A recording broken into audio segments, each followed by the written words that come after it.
Good evening. It is Good evening. this 7 p.m. So we'll go ahead and call this meeting to order and get started. Mr. Gibbs, you have your disclosure. I do. Good evening, everyone. This is pursuant to the governor's emergency declaration, this council meeting is being held via Zoom. Therefore, your attendance and participation in this meeting is your consent to be recorded. There is no reasonable expectation of privacy if you decide to participate in this meeting. Thank you, ma'am. At some point, I'm sorry, Madam President, if I may, during the public comment section, if you wish to be recognized, please indicate by raising your hand in the chat box. Thank you, ma'am. Thank you. Let me try to pull up our agenda. I just had it. We will ask our mayor to lead us in the Pledge of Allegiance. Certainly. Let us pledge allegiance. I pledge allegiance to the flag of the United States of America and to the republic for which it stands, one nation, under God, indivisible, with with liberty and justice for all. Thank you. Madam Secretary, can you please proceed with roll call, beginning with our esteemed mayor? Mayor Hopkins. Present. President Monroe. Present. Vice President Francis. He just called me. I didn't want to disconnect the Zoom, so he may be having difficulty. Could someone give him a call? Sure. Councilor Johnson. Present. Councilor Cave. Hi, everybody, I'm here. Councilor McCabe. present, Councilor Jones Waters. Present. Councilor Rowe-Cloud. Present. Solicitor. I'm here, everybody. Hello, good evening. Ms. James. Ms. Mulvana. Here. Mr. Nichols. Present. I will look into what's going on with Ms. James and Vice President Francis, and that concludes roll call. Thank you. I'm sorry, Ms. James is here. She's being promoted as a panelist now.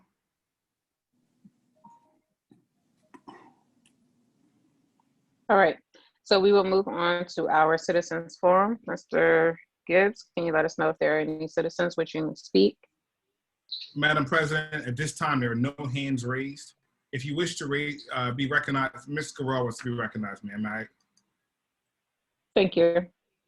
Ms. Garrell, can you state your name for the recording, please? Mary Jacobs Garrell.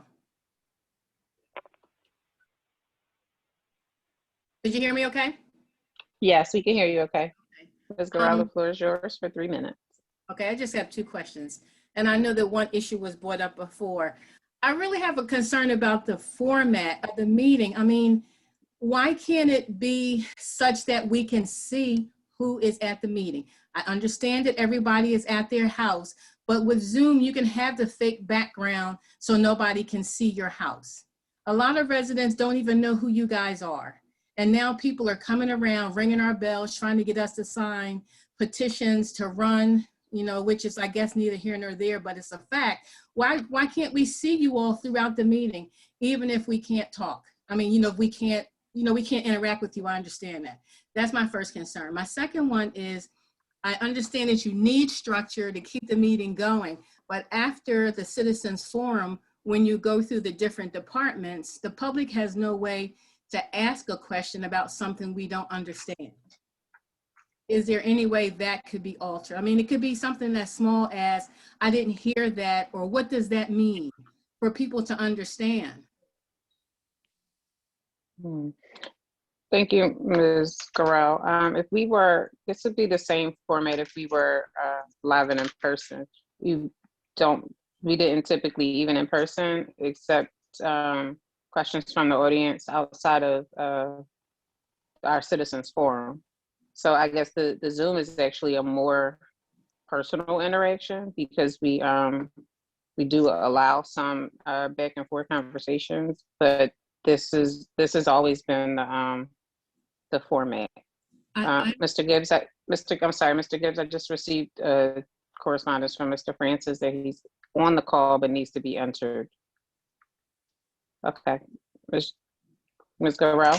I understand that this has always been the form, but my question is this the way it always has to be? For example, when you all talked about shade trees at one of the last meetings, some of us don't have any idea what you mean by shade trees. So should we have to wait another week or another month to say, what do you mean shade trees? Or if somebody's talking about some construction, things like that. It's the chat box. I don't even know if it's up. Well, I see it's up now, but I just don't understand why there can't be some other place in the meeting where a question can be asked without interrupting. I'm not asking for people to disrupt the meeting. I'm just saying at the beginning of the meeting is the only time a citizen can voice a concern. So our borough is also open for business, and our borough manager is very responsive to questions as well. So these legislative and caucus meetings are to conduct the business of the borough. Our committee meetings are where we hear from our constituents for the specific departments. And so each counselor is typically assigned a committee meeting to oversee. And then at this meeting, those counselors bring what was discussed in those committees to the caucus meeting, to our government meeting. And that's, for instance, you brought up shade tree. The code committee and the public works committee met to discuss shade tree at their committee meeting extensively. And then the result was what was brought to caucus. So it would be at those meetings. This meeting is kind of a consensus of all of those. So that's when the public just needs to be a part of those meetings if they have a question about it. Yes, ma'am. Or you can also reach out directly to borough management for specific questions as well. But the government meetings have always been set up as a consensus. Thank you for explaining that. Madam Not a President, problem. can I ask a quick question on that same topic, Madam President? Mr. Cade? I know before, I think in previous versions of the caucus meetings, I think there was a brief like question and answer section at the end of the caucus meeting based off of topics that were raised during the caucus. Like, so there was a quick citizens forum in the beginning, and then a quick question and answer forum at the end. I know it was done away with because it was abused during those formats. There was some grandstanding and stuff like that. But I mean, if you're okay with that, I'd be open to something like that, like a quick one though, because citizens don't really have the opportunity to talk about things that are newly discussed in the caucus meetings at any point. So let's say we bring it up at caucus, they can't bring it up, they can't talk about it at the end of caucus, and they can't talk about it at legislative. So citizens technically don't have that opportunity. All right, so how about, I think that'll help you compromise in the interest of time, and the public being heard as well would be to, if there are any questions that develop during the course of the meeting, you can throw them in the chat section, and if they can't be answered in the chat section, or if there's something that would be for the good of the group, will you let the technology lead us and have those addressed by either management or Mr. Gibbs at the end of the meeting. So if you, in the interim, if you hear something that you have a question about or may not understand, please make sure you drop that question in the chat section, and that may help us continue on and then have some clarifications at the end. Thank you for the suggestion, Councilor Cade. Madam President, may I for just one moment? Councilor Johnson. Thank you. I do understand what the community person is saying. From history, and I'm actually saying history, I think I'm probably the senior to the history from years in past. There has always been. It was changed by some other regimes. But there has always been in the past that caucus meeting was for the involvement of the community, just as the community person spoke just then. When Public Works, when safety, when whomever is giving their report to the community, that is the time for the community to ask questions, but not to prolong the meetings, but to have involvement. And we always, at that particular time, and I'm talking years now, we always at that particular time did discuss also what we were going to legislate on legislative night. Okay, so Councilor Johnson, if I could also remind you that those meetings went into the well beyond the 3-hour marks at times, even into midnight at one point, and with not much being resolved during that time. And the biggest difference that was implemented to help streamline the process was to have the committee meetings during the time where there was a lot of prolonged discussions during the caucus meeting was when the community had been excluded from the committee meetings. So the way that we kind of brought this back full circle was to make sure that the community had the individual committee meetings so that they can discuss more in depth what was going on, and then come and also have a counselor assigned to those committee meetings as a liaison to the council. So between the council and the community, so they could bring those concerns, comments, recommendations from the committee back to the caucus. So it's either, it was either do everything in one 3 to 5 hour call, or have individual meetings where community members could discuss the different departments, and then a counselor would bring the consensus or the summary of that meeting back to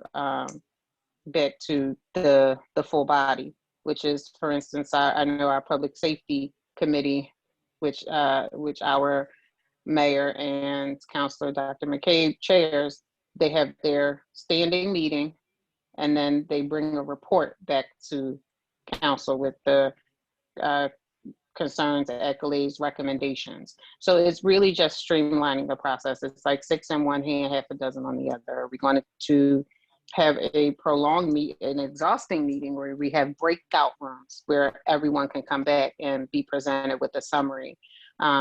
So community members such as Ms. Garrell, who may not have 5 hours to commit to a council meeting, but does have a code concern, can go to a code meeting and address what she needed to address, but also hear what was discussed at other meetings in summary.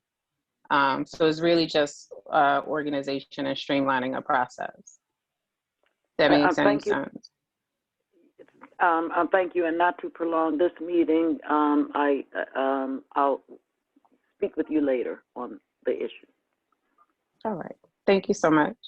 Mr. Gibbs, are there any other citizens wishing to speak? No, ma'am. All right. I'm sorry, Madam President, the other part of my question about the way that the Zoom is set up, is there any way we can, I don't know what you call it, maybe without being a webinar, so we can see who else is attending? Like I said, you have people have come to my door running for office, and my first question to them is, I've never seen you at a council meeting, but now you want to be on council. How do I even know that you know what's going on? You want me to not vote for who I did vote for and vote for you, but you don't even come to the meetings. Ms. Garrell, can I But that address is a very legitimate question, Ms. Garrell, and thank you for Mr. Gibbs. Ms. Garrell, so we have attempted to publicize our council meetings as regular Zoom meetings. The issue is the moment we put up a link on a website or on social media, we get security warnings. So the last 2 months, we've had basically Zoom bombs. So we don't want to put our meetings in a place where people have to pre-register, because that's not fair to the public to have them pre-register. But just today, if you indulge me, we publicized our meeting, and Zoom sent out an email almost immediately. It's called Zoom, your meeting is at risk. We're reaching out to you because you have a meeting scheduled on your Zoom account and it's been posted online. It's an open door, and they recommend that you use a webinar for public meetings. Thank you very much for explaining that to me. And the last meeting last month, our council meeting, we had 200 people show up in like between 6:45 when I opened the meeting up and 6:50. So I had to close it down and start over. The month before that, we had to set out a whole new Zoom link. I have a question for the solicitor, please. Councilor Rowe-Cloud. Good evening, solicitor. Good evening, Council. I'm glad you said something about the Zoom bomb. So my question to you is, when the borough schedule any meeting via Zoom and the meeting is at risk of being bombed, you indicated you get an email. I don't necessarily get an email. This is the first time I've received an email. Okay, so here's my problem. So when I had my code committee meeting the other day, it was Zoom bombed. And it was very upsetting and very embarrassing, to say the least. Yes, it ma'am. was upsetting because I had no control whatsoever over the meeting. I didn't have the opportunity to have people wait in the waiting room so they can be identified. I didn't have the opportunity to mute individuals if they were saying something that was inappropriate. And I noticed when other meetings are scheduled through the borough, those type of safeguards are utilized, but my meeting was not. Therefore, I had residents that had to hear some very inappropriate names, and they were upset, and I was upset, and I just don't understand how we're scheduling these meetings when some meetings are, some meetings have safeguards and some meetings don't. And my meeting was one of them that did not. So I don't know about code meetings. As a solicitor, my firm purchased at the beginning of COVID an incredibly large Zoom account. The only meetings I'm responsible for are the caucus meeting and the council meeting. It's the only thing I know anything about. And yeah, Mr. Gibbs, the borough's account is not connected to the caucus or legislative sessions.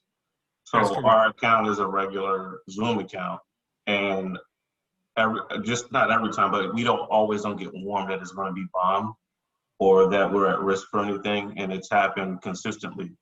I guess you have a super duper account, Mr. Gibbs. Your law firm probably has protection, but the one that we have as a borough, we don't have those same protections, unfortunately. So this is one of those concerns that's happening nationwide, and even if you take the precautions, and there's still an opportunity for someone to intentionally sabotage a meeting. I know that in one of our neighboring school districts, they were Zoom bombed with some hateful rhetoric as well. So this is the criminal masterminds have much more time on their hands to figure out how to be disruptive than we can even keep up with. So we will definitely have management take a look at what it is that what could be done a little differently if there's anything. But this is also, hacking is a risk that we take getting online all the time. And I am very sorry that happened to you. But we can continue to discuss it with management. And one of the things that we try to avoid for public meetings or waiting rooms, because it gives someone the opportunity to exclude someone. So while today for a webinar, the panel of sort of members of council and department heads, when we do a regular meeting, I can't set up a waiting room. and there's not a body of law yet, but the Borough Association, Solicitor Association, has recommended we use our common sense, and we wouldn't normally have someone waiting outside the room saying, you can come in, you can't. So webinar has been the best avenue, at least for me, to help make sure that we're complying with our open meeting sunshine laws. All right. Thank you so much. We will move on to our mayor's report now. Okay, thank you, Madam President. I will go over a few things, although my report stands as submitted, but I will highlight a few things. We had a special mayor's forum, which, to Ms. Gorell's point, some of the ideas that come out of the committee meetings are sometimes many times advanced, and this is something that came out of the public safety, that we invite the county to explain the health center, and we did that at the Mayor's Forum last Thursday, March 4th. It was the first of 4 quarterly Mayor's Forum that we hold each year. And our special guest was Councilor Kevin Madden and the county health advisor, Dr. Lisa O'Mahony. And they provided an extensive update on the health center and the vaccine rollout plan. The main issue with the vaccine is just not enough. And we've been shortchanged in Delaware County. They said there is well over 100,000 people in Delaware County signed up for the vaccine, and they only got 1,000 vaccines like a couple of weeks ago, and they're still waiting. That shortfall, there's a couple of complexities with that. That shortfall comes from the state to the county, and many of our elected officials have taken the ball to the state to complain. Mary Gay Scanlon being one of them, Senator Anthony Williams being one of them, to complain about the rollout or the lack of vaccines. The other concern folks had was that people like us they observed that there were not a lot of people like us observed getting the vaccine. They responded that a lot of that because it was still in 1A, and that the vaccine was mainly in that category, frontline workers, healthcare providers, and many of those happen to be Caucasian. However, we set up another meeting to discuss how we can ramp that up for Yeadon residents. Not only that, we would like information about jobs so that our community have access to the new jobs that will be created with the new health center, which will turn into a wellness center. So we had that meeting, and I'll have Madam President Monroe explain more of that, what our plan is going to be to ramp up the vaccine for Yeadon residents. The only other thing that I want to report is that, again, the Nile's doing a great job in distributing food, box food every Saturday, and it's gotten so popular. They give out at least 1,000 boxes each Saturday, but it's created traffic problems on Union Avenue. So we were able to move it starting next Saturday to have it at Mercy Fitzgerald Hospital in their parking lot to avoid they're better. There's a lot more space back there to accommodate the cars. So starting on Saturday, we'll have it at that. It'll be moved to that site. So there ends my report, Madam President. Thank you so much. I have a question if I could. Councilor Sure. Roll Cloud? You indicated that there was a perception that only, well, a perception that people that look like us was not in the lines to receive the vaccination. And the reason was because they were giving out they were still in the phase 1A, and that included essential workers and essential workers. So there are some African Americans who are essential workers. That's first and foremost. Second of all, I did speak to Counselor Monica Taylor from the county, and she did advise that she received some complaints about the perception with respect to the vaccination.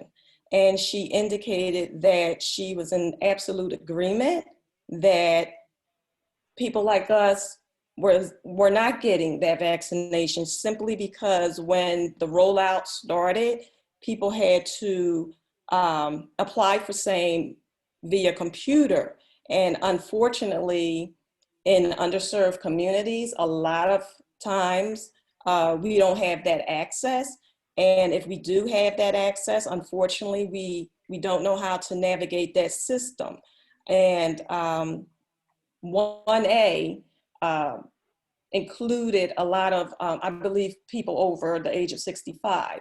So I'm not saying people over that age do not know how to navigate computers, but what I am saying, a lot of people do not. And that's why it was a great injustice. And she said as a result of that, she actually started forming the call centers. And as of last week, they tripled the number of staff in their call centers so they can have people call in and schedule for this vaccination. She also indicated that the county partnered with COSA so they can serve as a liaison with the senior centers, so they can also identify individuals who are eligible for that vaccine. And she also indicated that, I wrote these things down here. So Councilor Roll Cloud, if I could Yeah. for a moment. Oh, we and wait, actually- well, so one more, because she wanted me to share this information. So And Councilor she Roll Cloud, we've also had indicated that she also indicated that the county outsourced to a company to also assist with the overflow of calls. So it's to say that, you know, people that do not look like us that were in the long lines was because they were, you know, essential workers. It's a little insulting because there are African American essential workers in Yeadon, work right there at that hospital. But this is the real reason Mayor, why it was looking that way. It was looking that way because we didn't have the proper access. Our folks didn't have the proper access, nor did they have the proper help to navigate that computer system. So other avenues had to be taken. So Thank you, that's Councilor what Roll the Cloud, for council your wanted me to update. relay when she gave me feedback. Everything you said was addressed with the special meeting that we had with Councilman Madden and the health advisor. Every single thing you said with. Mayor, do you mind if I could Yeah, go ahead. follow up? Because so this was a group collaborative, and after the meeting that we had at the Mayor's Forum, that we had Councilman Madden as well as Dr. Mahoney. We, you know, the county did not take this lightly, and the mayor did not portray that there are no essential workers. That the meeting was designed to identify the barriers and that were present for Yeadon residents. You know, we also need to realize that, you know, Delaware County is not predominantly African American. But however, the health center was placed in the area that is predominantly African American, and the county was very forthright in addressing that and being a partner in resolving that issue. So after identifying the problem, we at the mayor's forum decided to take the next steps. They did not, and the county was very supportive in hearing our concerns, and they admitted that optics are not what they appear to be, and it was not by design or by intention. There are 192,000 people registered for COVID vaccines in the 1A category, and they are receiving a little under, we as Delaware County are receiving a little under 4,000. So we also need to realize that the list existed before the Wellness Center even opened. So after understanding exactly where we were, we had another meeting that included our senior centers. Christine Hellman-Dollar and Dr. Mahoney came back on. Rosemary Holt is the organizer of the health center. I'm not sure of her exact title, but she serves in more of an executive director role there. And Dr. McCabe as public safety was on the call as well. And we are going to have specific senior resident days at the Wellness Center going forward. So yes, and we reached out to Clay Payne because we know our older constituents also utilize our library a lot. So Mr. Payne has generated 2 lists of seniors. Counselor Dr. McCabe, we all gave our input about how we can remove those barriers.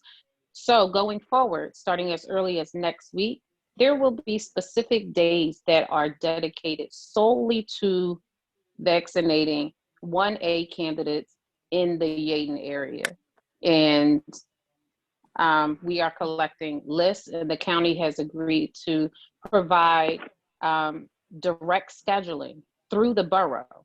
So this is the type of commitment that is unprecedented, that they would allow us access to their scheduling system.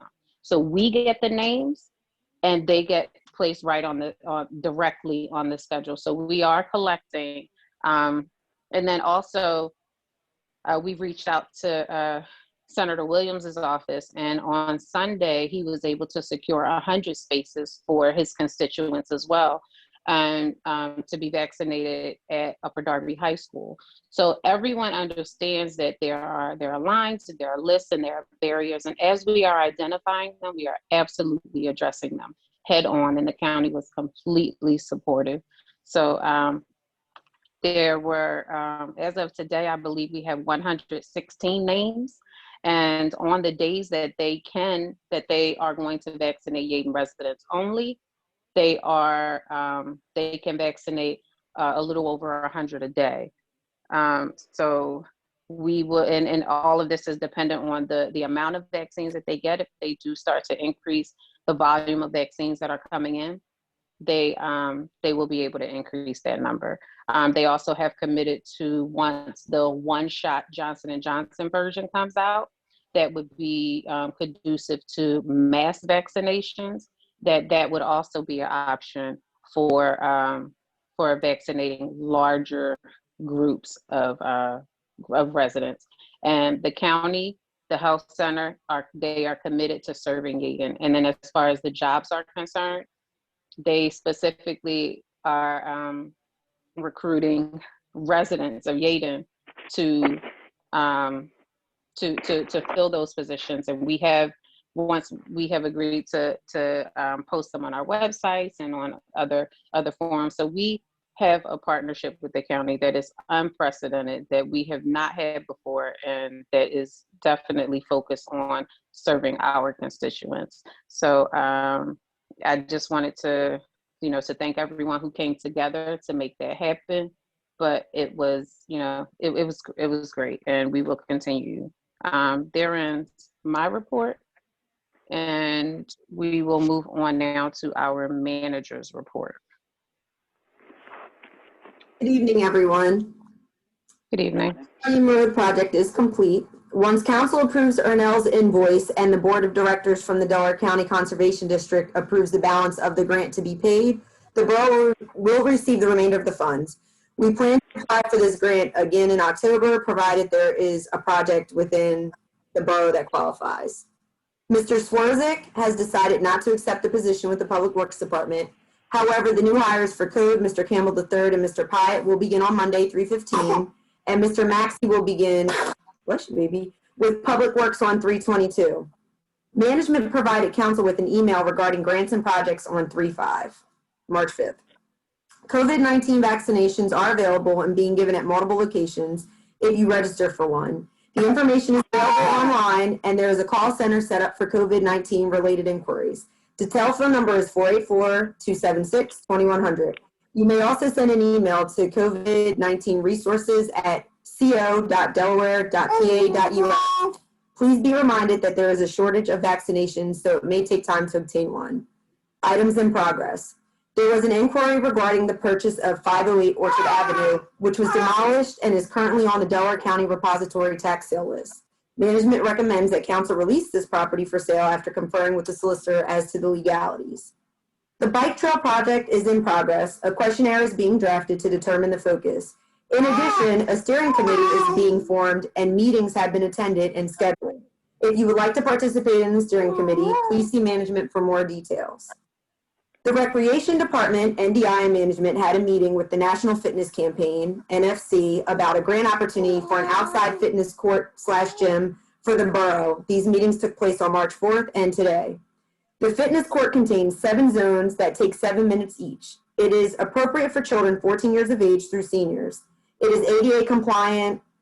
It has diagrams and an app of workouts. There are varying warranties depending on the items. For example, the boxes and steps have a 3-year warranty, but the wall structure frames have a 25-year warranty. The center is graffiti-proof and can be cleaned with a cloth and water. The link to the video regarding the NFC was included in the report, and it's located at nationalfitnesscampaign.com/watch. A free site analysis was conducted by the NFC. We went over with them today and included spots at the Yeadon Community Park, as well as potentially where the old Yeadon Swim Club was. Management is recommending that council approve applying for this grant. The grant is due March 25th. Please be advised that this is a non-binding process. Upon conclusion of this process, NFC may hold a ribbon cutting and give away swag. NDI may add additional comments during their report. Please be advised that Ms. Waters, NFC's development manager, is available for questions if council has any for her, and/or you may provide your questions to management and we will update you accordingly by the next meeting. The newsletter is in the final editing stages and should be distributed in time for spring. We're holding it for information from the county regarding the vaccinations that they're looking to do in the weeks to come for Yeadon. Once we have that information, we'll add it to the newsletter and get that out. Please continue to check borough resources for updates on testing sites and other information. And items to be addressed is the usual. Management will continue to fill vacancies at the borough, and the borough is always accepting applications. That concludes my report. Yeah, I'm on a call. That made me cry too. Thank you so much. I'm surprised he let you get through it. Good for you. This just shows us how adaptive we have become with letting people into our homes. Thank you for your report. Mr. Gibbs, can you present us with the solicitor's report?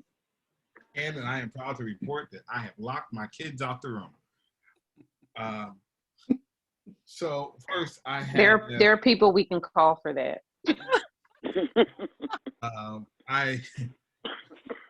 There are a number of property tax assessment appeals that are happening. I will prepare a spreadsheet and send to council before the next council meeting. Councilor Roadcloud has, and the zoning adjustment board, zoning board, has asked for opinions related to tiny homes. I'm in the process of doing research related to that, and I'll have a report for council, if not next week, the week after. And we're working on amendments of ordinances based off of the report from the code committee in the last meeting. That's all I have to report. Any questions for me?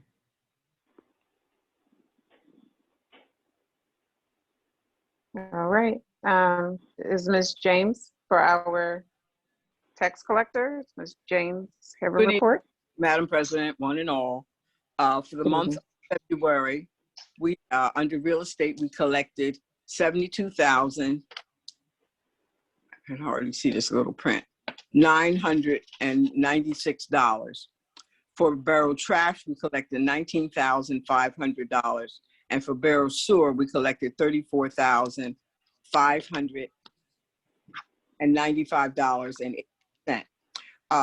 The next column, you see discount, that went to the residents. So because of the discount for the residents, the amount of money that went into the account was $71,344.67. And under trash, it's still 19,500, and for sewer, it remains $33,903.93. So the amount that went to the account this month was $124,748.60. The format, you'll notice, is a little different. We'll talk about it next month. That concludes my account. Thank you. We will move on to our library report. Good evening, everyone.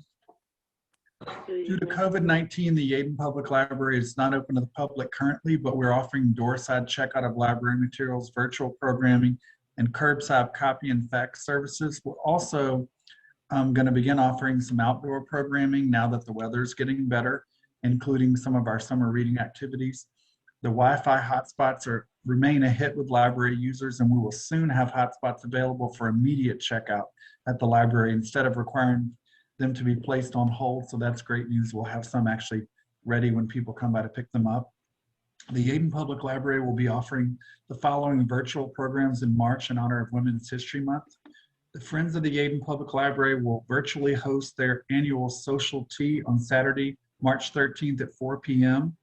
We're excited that as part of the event, they will screen the January 24th, 2021 American Library Association interview with Ms. Cicely Tyson that was conducted by Professor Donald Bogle. So we're very excited about that.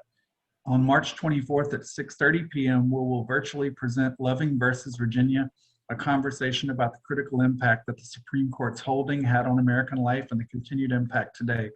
Our discussion will include special guest Ms. Julia Loving. And on March 30th at 6:30 p.m., we will virtually offer our annual program Spotlight on Today's Woman with guest presenter Ms. Sandra Wilkes. For more information about any programs, just contact the library and we'll gladly get the information to you. We checked out 1,375 items via Doorside this month and distributed 119 five-day meal packs to youth. In addition, we offered 21 programs and hosted 162 attendees. I'm excited, last but not least, to report that the library was awarded an American Library Association grant of $1,000 towards our summer programs for youth for this year. That ends my report. Thank you, Mr. Payne. And thank you for your assistance with gathering the information for the seniors. Within minutes of ending our call, you had us a format that we could use to collect the information and compile the data. So thank you for your instrumental part in making sure that we get vaccinated. Who knew that would become a library responsibility, but you jumped right in there and made it happen for us. So thank you so much for that. We were glad to be of assistance. Thank you for asking us to the meeting involving us. Great. All right, so we'll move on to our engineers report with Eileen Mulvaney. Good evening. Just wanted to give you an update on the Borough Hall elevator maintenance contract. We did get, last month we talked about some of the bids and one was disqualified because they were late. A second one that was received on time but provided to us after the bid opening, they have since withdrawn their bid. They said that they used 2020 figures and did not update their pricing for 2021. So we're left with one bidder that we are checking their references. We received 2 very glowing references so far. We did want to check a third one, and their name is Code Elevator Company. So we are going to continue to check the references so that we have something for you next week. Probably the biggest thing that's happened is yesterday, Public Works and our staff went around and looked at a lot of different drainage issues. So they did inspect 6 of them yesterday. So we'll be, I guess, trying to come up with recommendations for you, budgets for them, priority, and we'll provide that for you in the near future. We also will be asking next week for authorization to have a survey done of a topographic survey done of the old Yeadon Swim Club as a preliminary effort for coming up with some kind of a land development idea there. And we did receive 2 quotes, and we're recommending that you'll go with GD Hootman and Son, who had the lowest the lowest amount for $7,700. And that's pretty much all I have. All right. Thank you, Eileen. We will move on to our committee reports, starting with finance. Mr. Cave, is there anything to report? Nothing new. Nothing in addition to the cash balance and the AP list. Okay. Thank you so much. Madam President, may I ask a question to Mr. Nichols? Mr. Nichols? Sure. Mr. Nichols, the question I'm asking is, how are we going, how is it going with the sewer truck? What does that look like approaching the end of March going into April? Good evening, Council. We're still waiting for that approval from PennDOT as it relates to liquid fuse dollars to see how much we can actually spend. I know we can purchase the entire truck with those dollars. So as soon as we get the okay, we'll move forward with it. We're still in the same place that we kind of were. It should be coming any day now. All righty, and you will keep me abreast of where and how we're going with it? Yes, Councilor. All righty, thank you much. All right. Okay, our next report would be ordinance and zoning. Okay, can anyone hear me? This is Inspector Wormley. I'm filling in for Director Stokes. Thank you. I can hear you. Okay. All right. Zoning, there was no zoning hearing for the month of February. No applications done. Application 712 Yeadon Avenue. Additions are still under review. 613 Cedar Avenue Daycare. That was formerly a daycare center. That's been approved. 734 Church Lane rear deck. That's been approved. Hotspots, 1024 Church Lane. That's the Frankie Francis property. 501 Union Avenue, now Swim Club, legal dumping. The 1000 block of Bullock, Washington Woods, which is related to the issues at 1024 Church since it's a spillover. 425 Walnut Construction, Parkview Court Apartment Complex, which is a dynamic situation. They are addressing the illegal dumping with roll-off debris canisters in addition to the normal dumpsters they have. Action items, trash use Zone 1, 3rd Ward, they've improved. Now Swim Club trash use, still having people dumping trash illegally in the parking lot. Met with Public Works for reference to rear driveway flooding issue in Hazel Avenue, 800 Chester, tree hangover, street and walkway. Jeff reported it to Code. Closed items, the Yeadon Avenue is now reopened. Work has been completed. Code Department distributed calendars and newsletters to the blocks of Normal Road, Allen Drive, 700 block of Yeadon Avenue. 712 Yeadon Avenue, debris is cleared off property. Upcoming issues, we will be starting rental inspections at all apartment complexes and health inspections. 910 Longacre Boulevard, construction of 1.5 story, 2-car garage. It meets zoning requirements as ancillary structure. Mary is continuing the health inspection course to get certification as a health officer. We're all in training to do health food inspections through the PA Department of Agriculture. Total department revenue for code was $22,171.50. That's my report. Thank you so much, Mr. Wormley. It's nice having you on the call as well. Thank you. I have a supplement to that report as well. Councilor Rosebaugh. On March 9th, 2021, a code committee meeting was conducted, and it was Zoom bombed, like I said earlier. But before it was Zoom bombed, we discussed several issues. One of the issues were involve a couple of the apartment buildings in the area that continuously violate the codes with trash. So we all know that the courts are currently closed due to the pandemic. However, courts are slowly opening up, and I believe Director Stokes is reaching out to County Councilor Kevin Madden to try to ascertain a definitive date as to when courts will open up to hear code enforcement issues. In addition, there were a few complaints with respect to the wellness center, the signage on the wellness center. The sign is a vinyl sign, and it's not aesthetically pleasing. And during my phone call with County Councilor Monica Taylor, she did indicate that a permanent sign is on back order, but we should be receiving same soon. She understood the conditions and our concerns, so she told us it will be coming soon, so that's a blessing. Also, as the solicitor mentioned, he's working on some codes with respect to tiny homes. We also discussed common driveways.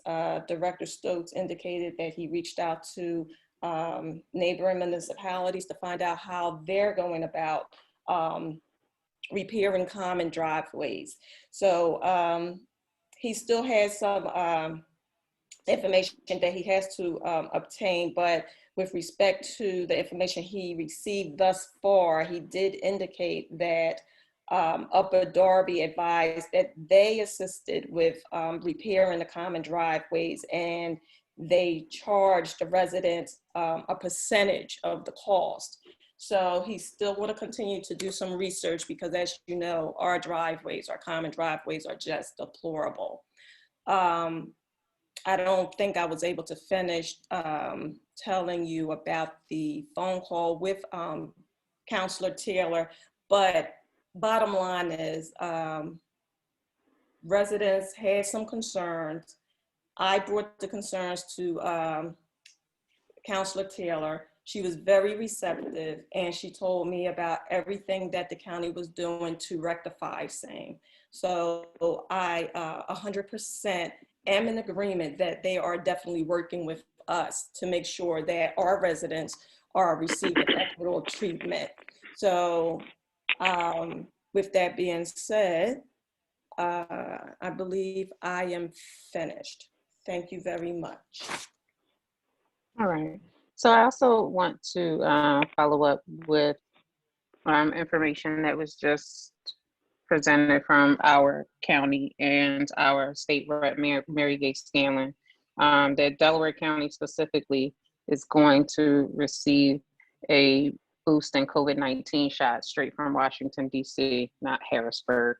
So this just goes to show that our county our county officials have been working on our behalf. We just received this on a text that they are advocating for the best interest of our county and our community as a whole. So our cries are not going unheard, and changes are coming. So our next doses of vaccine will come straight from Washington, D.C., and not Harrisburg.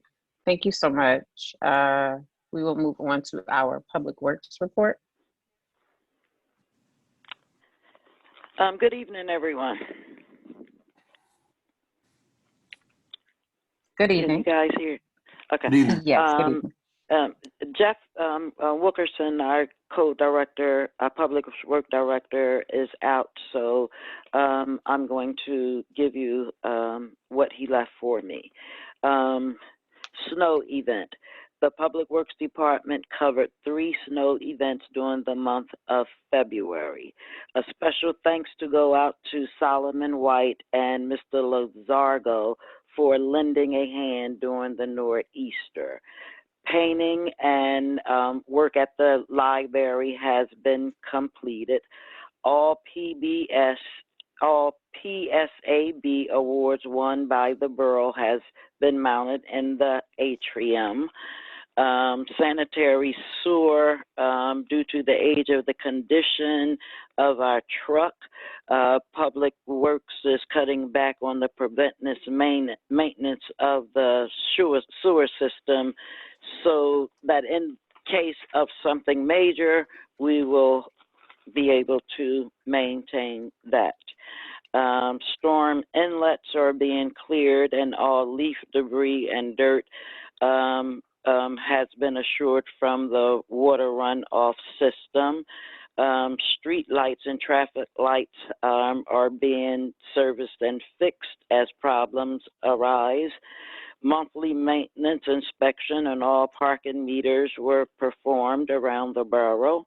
Monthly routine maintenance and checks were performed on the entire fleet of the borough vehicles.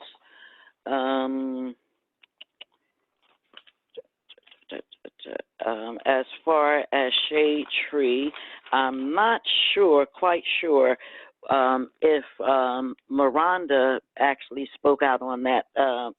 Mr. Wilkerson sent an email over today, and I didn't hear, there was some background noise.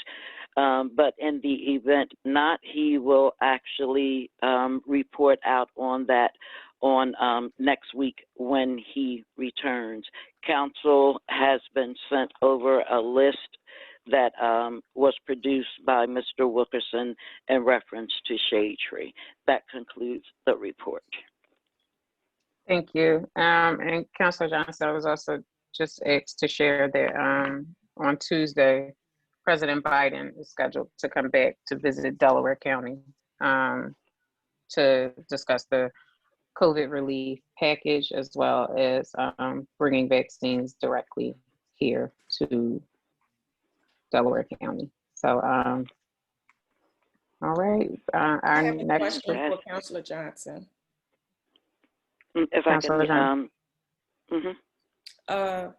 The shade tree list that was sent over this afternoon, when I opened same up, it was approximately 10 pages, and then it was a tad bit confusing because the first few pages, it was numbered and it had addresses with the trees and whether or not it's healthy or defective. And then the last few pages, it did not have numbers and it just indicated whether or not sidewalks were defective.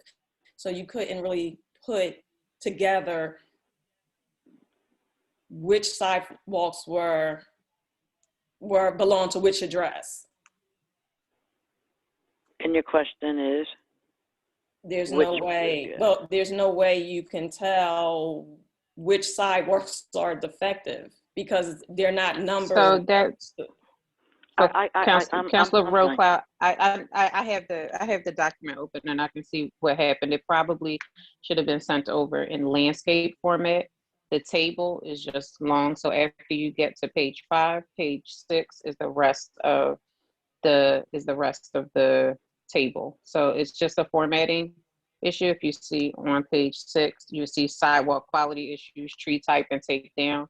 When it was converted to a PDF, it looks like it wasn't that it wasn't put in landscape. So like if you actually print it out, you would be able to match up the entire table. So but we can have that corrected and sent out to you. So tag 1, number 1, it has a tag, the location, the quality of the tree, and then it follows up with sidewalk damage, tree type, and date of tree taken down as the last column. So all of that would go along the side 1. So they would just need to put it on either in landscape mode or on a legal size paper. But I'm sure once Jeff gets back and realizes that it didn't print correctly, he'll resend it to us. I'll work But on if you that do, tonight, if you do Council, and print, send it back out. I'm sorry. I'll work on that tonight, everyone, and send that back out. Okay, thank you so much. Thank you.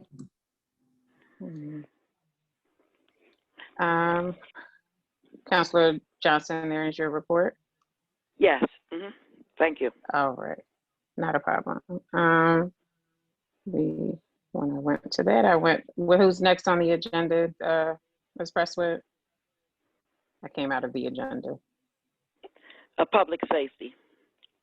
All right, thank you. Yes, that's police Thank and you. emergency management and rec.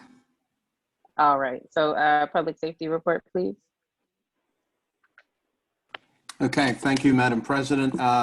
Public Safety Committee met on Saturday, February 27th. We have no action items to report this month. Next meeting will be the last Saturday of March. But there ends our report. The only thing I wanted to add, I just wanted to thank you for underscoring the fact that we are working with all our public officials to deliver vaccines to Yeadonites, not just vaccines, but jobs. And it's multifaceted. It's not only the county. We, as you aptly stated, we work with you and I, with State Senator Anthony Williams, as well as Mary Gay Scanlon, which we've spoken to several times to ramp up the vaccines from the federal government. And I see that she's just responded that's been successful. So help is certainly on the way.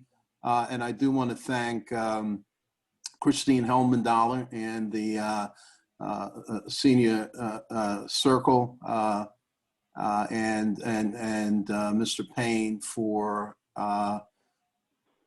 being so available to help us with registering seniors, which is going to ramp up right away. And also do want to thank Mr. Nichols and Ms. Presswood for being on those calls and for creating a system where we'll be ramping up vaccinations for our seniors in systematic order.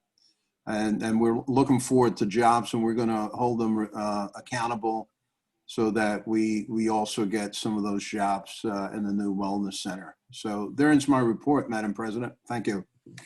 Thank you, Mayor. I want to also, just some of the takeaways from that meeting, the meeting that we held was, Rosemary Hall, I'm going to call her the executive director for the Wellness Center. She said that this needs to be a grassroots effort to get our seniors and our 1A candidates of Yeadon vaccinated. And the commendation that she gave you specifically, Mayor, for taking on the call and just making sure that your constituents are served, it was really impressive that overnight, and this is really overnight, we were able to get over 100 of our constituents to the vaccination on Sunday with Senator Williams, and then commit to several hundred per week going forward. It shows the care that we all have for this community, and that what can be achieved when we do work together to make that happen. And thank you, Mayor, for leading us in that direction and taking that charge. You're welcome. I have one quick question, if I could, please. Councilor Roadcloud. Yeah, so I'm really ecstatic that you were able to make that happen as well. When the names for the 100 constituents that were given for them to receive the vaccine, how did those names come up? Did people have to call in? Did you take the names off a list? How were they picked? So we were notified and told that it was a first come, first serve, and within a couple of hours, Mr. Payne collected his information from the seniors who patronize the library. I personally went and knocked on doors of my senior neighbors and asked them, do you or anyone you know in the 1A category, are they available? Or would they be available for a Sunday vaccine? I reached out to Councilor Francis, Councilor McCabe, some other residents, and within a matter of hours, it was, we have these. It's first come, first serve. Who do we have? So this wasn't something that we had time to plan for. We just really had to put boots on the ground and collect those names and get them to submit them. We also want to make sure that the process that we use is not exclusive of people who may not have who may not be on social media, who may not have utilized the internet for this type of service. We reached out to Friendship Circle. We reached out to Grace Court. We really just came up with, any ideas and any avenues we could, and got those names over to the senator as quick as possible so they could get them registered for Sunday. And we're continuing to collect names for the ongoing vaccines. They actually advised against, from past practice, they advised against blasting the information on social media, because there's such a shortage of vaccine. There's such a, that once your information is available, that's when you'll be inundated and it all becomes unmanageable. So this is why they specifically recommended a grassroots approach, utilizing our libraries, utilizing our senior centers, utilizing, word of mouth within the community, to make sure that we hit our targeted population instead of inviting the masses to try to overload our system. Right. So they've implemented in several different areas. So this is, from their experience, especially with the shortage of vaccine, we want to make sure that we hit our target. Madam President, I actually commend you for that effort, but I am a little disappointed that other counselors were advised of the vaccination and to get 100 people to receive the vaccination. And I wasn't advised of that. I have several individuals who have asked me personally where they could get the vaccination from, and it would have been just great if they would have been able to partake in that effort. So again, when everyone is not included, there will be a lot that is excluded. That's unfortunate. I'm sorry, Counselor. You've also on many occasions advised that I don't contact you, and that it's harassment when I do. So I contacted the counselors who I knew would be able to, would accept the call and would help us get the word out. Counselor Dr. McCabe, yes, I am recognizing. I wanted you to know that I had notified a number of people, including for the Upper Darby site, a local church that I'm aware of. And I also found out, but I'm not sure the date, but I found out that First African and Sharon Hill is giving out the Pfizer vaccine. So if somebody were interested in going there, they could call them and find out what the date is. Okay, so I'm going to ask our management to get that information and maybe get it posted on our website. With any neighboring areas where vaccines are available, we do try to keep that. And a lot of this is word of mouth. I mean, I heard about Lansdowne Presbyterian being able to serve the community as well. So, these things, they pop up, we react with our grassroots efforts. Right now, we have a list that we're maintaining, and we're going to be able to input right into the Wellness Center. So we are, doing everything we can to make sure also, that we get this done. The borough didn't know what time the Upper Darby one was, and my niece works with that, and she said it was from 12:30 until 6:30. Right, so Sunday. that one is, On so that Sunday. one was by, yes, it is on Sunday, but it's by appointment only. So that's why the senator's office contacted us for name, address, and phone number. So someone from the senator's office, after we submitted the names, was specifically calling the people who, whose names we presented, Oh, okay. and then scheduling an appointment. It's not like just a drive up or walk up. We collected the information, passed it off to them, and then they actually, I was actually texting with Joy Norman from the senator's office well into the night, until at some point she said, "Can you please go to bed?" So it was Yeah. about after 11 last night. She says, "Latoya, please send me the rest in the morning. I'm going to bed now." So first thing, 8 o'clock this morning, I said, hey, it's your favorite person. Here are some more names. So hopefully the people that we submitted were able to. And I asked that she notify us if she was not able to get them on the list, because we would then add them to our list for Yeadon. So yeah. So thank you, Dr. McCabe. Oh, sorry, Council President. So Dr. McCabe, if you still have your names available and they may not have received a call, submit those names to Miranda, and she can make sure to add them to the running list that we're collecting. I told them again, Dr. McCabe, to call the borough. Okay. Dr. McCabe, can I have that name of that church again, please? It's First African in Sharon Hill.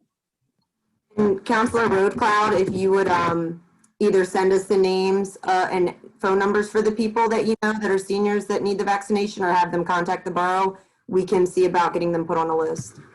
When I received the email from the borough this afternoon with that information, I distributed it, and I advised that they should contact the borough.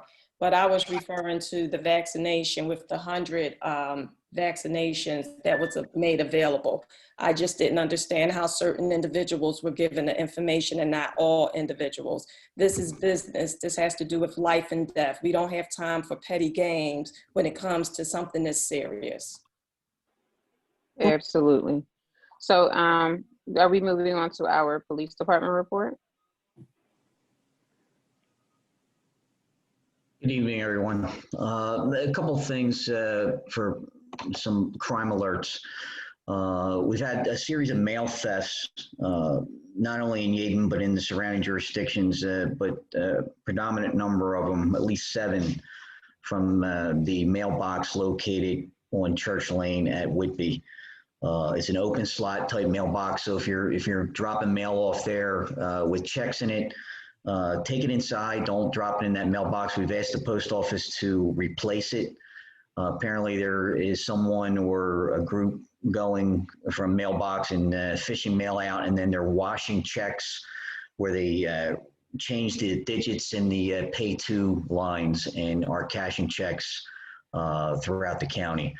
We are actively investigating that with the U.S. Postal Service and the county. On another note, catalytic converter thefts are making a huge influx in the area. We've had a couple, not as many as the surrounding jurisdictions have had. Some locations, they're taking them out of like parking lots. They're taking that many. You can protect your car, especially if it's like a hybrid type vehicle, by parking your vehicle with the exhaust system up against the curb. It prevents people from sliding underneath and sawing it off with a handheld sawzall. It's done pretty quickly. So if you hear noise overnight, like I've asked you with the Mission Lock It Up program, if you get up in the middle of the night and you hear noise or something, don't hesitate to call 911 to have us come in the area and check. There have been several arrests throughout the county in reference to this, but those things are still happening. During my Good Morning Yeadon segment, one of the other things I talked about was an influx of carjacking. For whatever reason, carjackings are skyrocketing, especially in Philadelphia and a lot of the large metropolitan areas. We've had 2 so far. One was I believe, kind of a random robbery as a result of a pizza delivery guy arriving and not having what they wanted, so they wound up taking his car. I think it was an after the fact thought.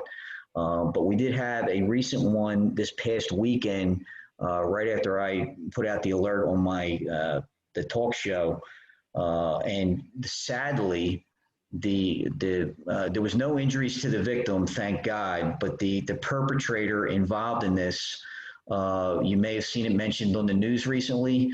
The suspect was actually a 15-year-old kid armed with a handgun, and he was actually involved in the homicide of the 15-year-old girl that was in the car with another older male.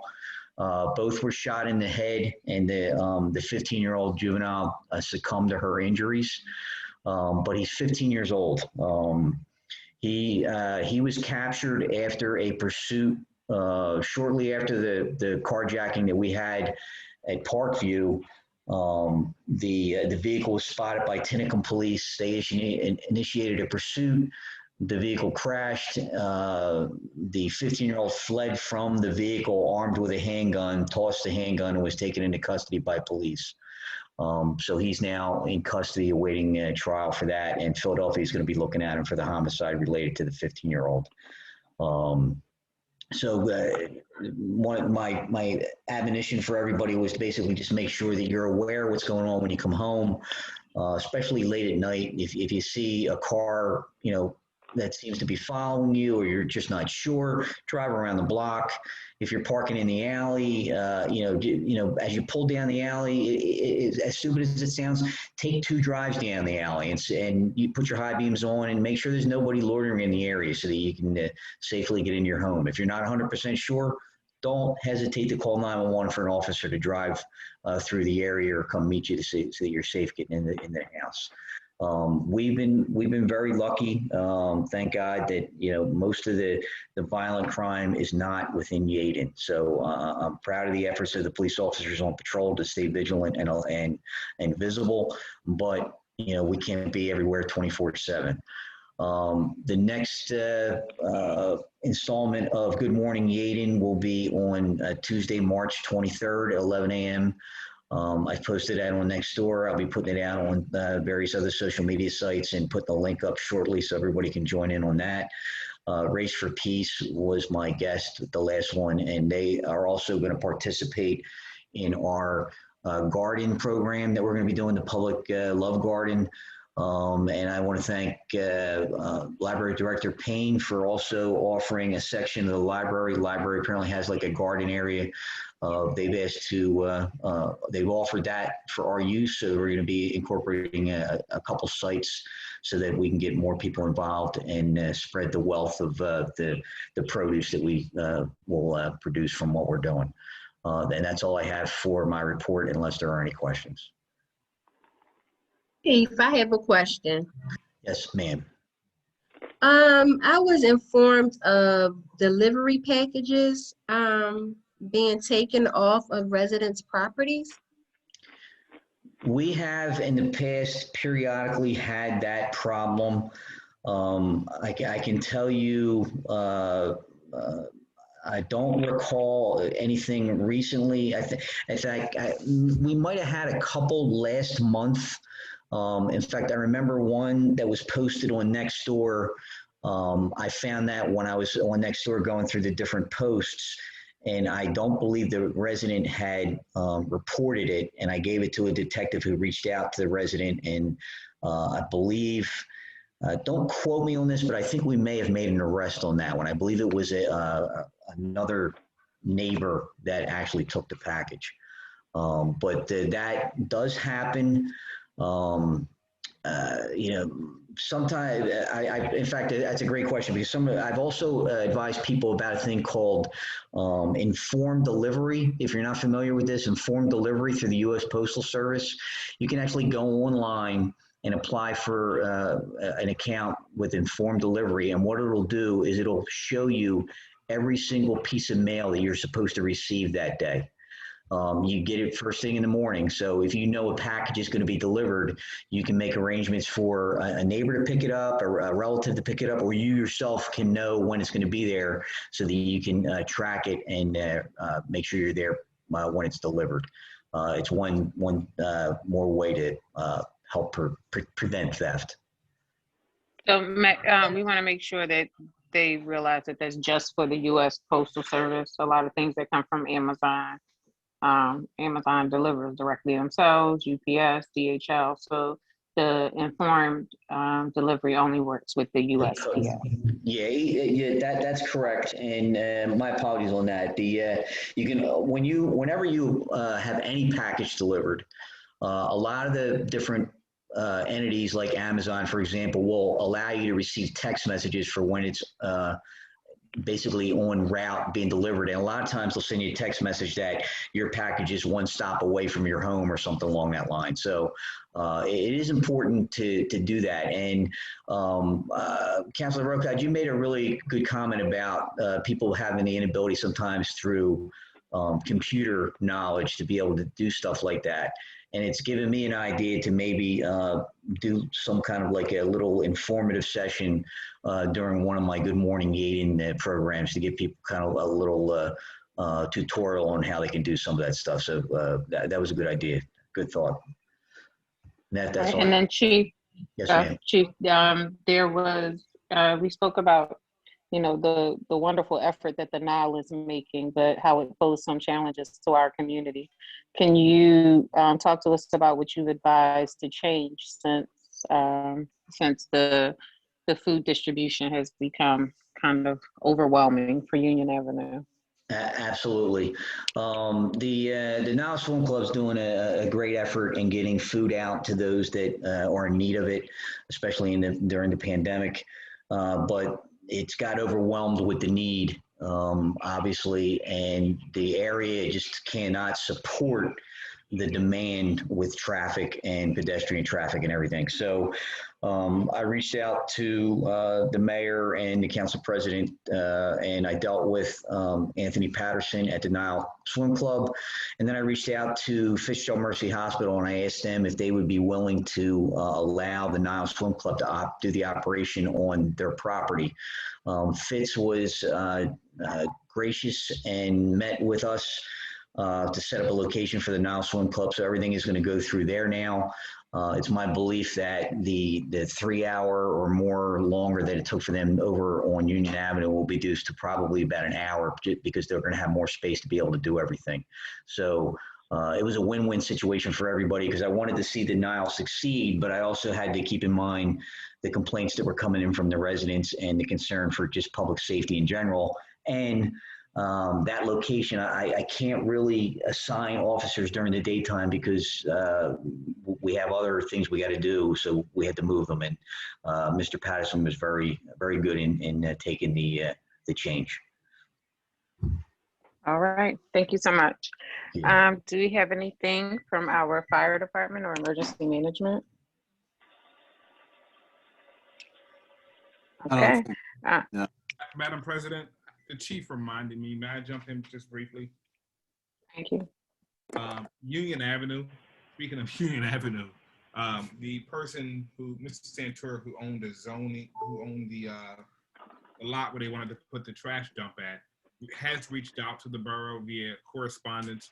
I'm going to have a conversation with Miranda and Nafis. He wants to have a meeting, and I'll report back to council what he says at that time. But I wanted to make sure everyone knew that he did reach out to us. After withdrawing his request from Upper Darby.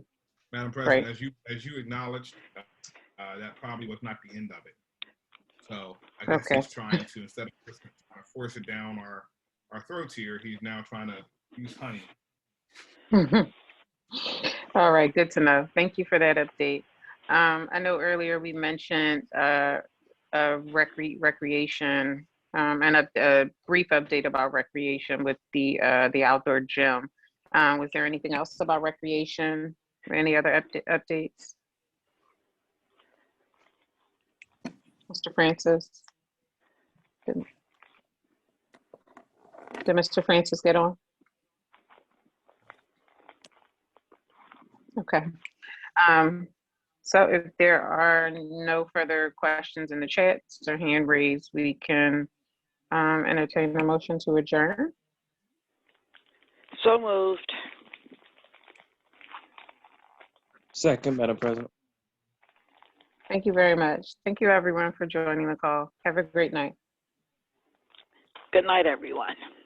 Good night. Good night, everyone.